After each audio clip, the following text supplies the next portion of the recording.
Rossiyadagi pulni begona qilmaydigan hamyurtlarimiz diqqatiga. Siz uchun Abu Sahi magazini eng arzonlashtirilgan narxlarda mingdan ortiq brend mahsulotlarni taklif qiladi. Smartfonlarni ishlab chiqaruvchidan birinchi qo'l bo'lgan Abu Sahi magazini barcha turdagi eng so'nggi modeldagi telefonlarni butun Rossiya bo'yicha eng arzonlashtirilgan narxda sizga taqdim qiladi. Xarid qilish yoki narxlarni bilish uchun Abu Sahi ilovasini Play Market yoki App Store'dan yuklab oling va magazinimizga tashrif buyuring.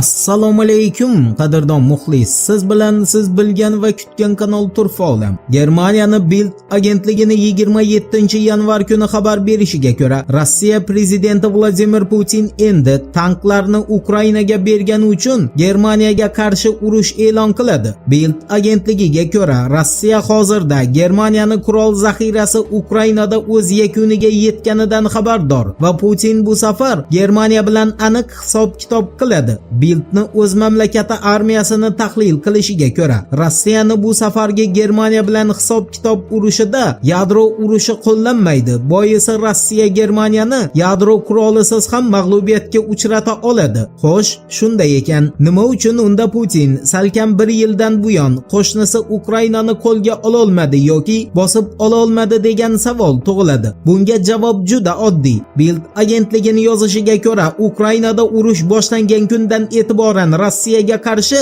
kamida 50 ta davlat jang qilmoqda. Uni bir o'zi 50 ta davlatga mana 1 yilga yaqin muddatda g'alabani o'z qo'lida ushlab qarshilik qilmoqda. Bu esa zamonaviy tarixda hech bir davlat amalga oshira olmaydigan ish sanaladi. Agar uni shunday atash mumkin bo'lsa albatta. Bild agentligining xulosasiga ko'ra, Rossiya Ukrainaga urush ochib, o'zini 21-asrning eng kuchli davlati ekanini isbotlab bo'ldi. Rossiyadan oldingi o'ringa o'zini nomini yozib qo'yishga da'vogar bo'lgan Xitoy esa endi Tayvanga urush ochib, xuddi Rossiyaga o'xshab 1 yil davomida g'alaba bayrog'ini o'z qo'lida ushlab turmog'i lozim bo'ladi. Endi Yevropani berayotgan tanklarini Ukraina zaminiga kirib ulgurmasdan oldin ularni yo'q qilganga mukofot e'lon qilingani bilan bog'liq xabarga e'tibor qaratamiz.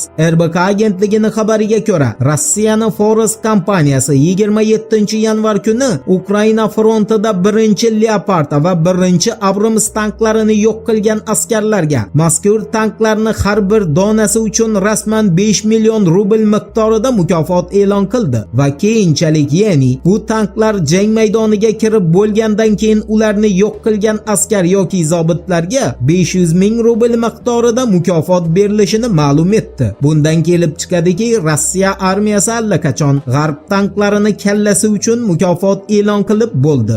Endi og'izdan og'izga ko'chib salkam afsonaga aylangan Leopard va Abrams tanklarini Rossiya tanklari bilan solishtirilgandagi natijalarga yuzlanamiz. Ukrainaning Mirotvorets agentligiga ko'ra, 27-yanvar kuni Polsha poligonida Abrams va Leopard tanklari Sovet ittifoqining T-80 tanklari bilan kuch sinashadi. To'g'rirog'i, ularning imkoniyatlari o'rganiladi. Ma'lum bo'lishicha, 1985-yilda ishlab chiqarilgan T-80 tanklari Germaniyaning Leopard va Qo'shma Shtatlarning Abrams tanklaridan kuchli. Hozirgi davrda esa Rossiya bu tanklardan, to'g'rirog'i T-80lardan deyarli foydalanmaydi va u frontga T-90larni kiritgan. T-90larni qanday kuchga egaligini esa tasavvuringizni ishga solgan holda bilishingiz mumkin bo'ladi. Ha, aytgancha, Qo'shma Shtatlarning sobiq polkovniki Douglas Macgregorni Fox News'ga bildirishiga ko'ra, Pentagonning Abrams tanklari allaqachon jang maydonidan olib tashlangan. Boisi ularni bari gaz trubali dvigatel bilan jihozlangan. Bu esa Ukraina frontida haqiqiy fojia degan gapdir. Rossiya tanklari esa yoqilg'i evaziga harakatlanadi.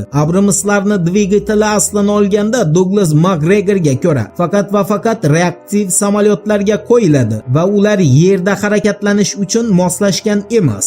Endi Hindiston tashqi ishlar vaziri Subramaniam Jayshankarni Bloomberg agentligi muxbirini mot qilgani bilan bog'liq xabarga to'xtalamiz. Ishoning, bu Oq uyni o'zini haqiqiy rangiga, ya'ni qora rangga bo'yalishida asos bo'lib xizmat qiladi. Xullas, Bloomberg agentligi muxbiri Hindiston tashqi ishlar vaziri Subramanyam Jayshankarga "Siz nima uchun Rossiyani qoralab, Ukrainaga yordam bermayapsiz?" degan savol beradi. Shunda Subramanyam Jayshankar quyidagicha javob qaytaradi. Diqqatliroq bo'ling. Jayshankarga ko'ra, Yevropa ulg'ayishi kerak va u o'zini Washingtonni soyasidan, qolaversa ta'siridan chiqarishi lozim. Aks holda Yevropani mana shu qaramligi kun kelib butun dunyoni katta muammosiga aylanadi. Bu gaplarga esa tushundi.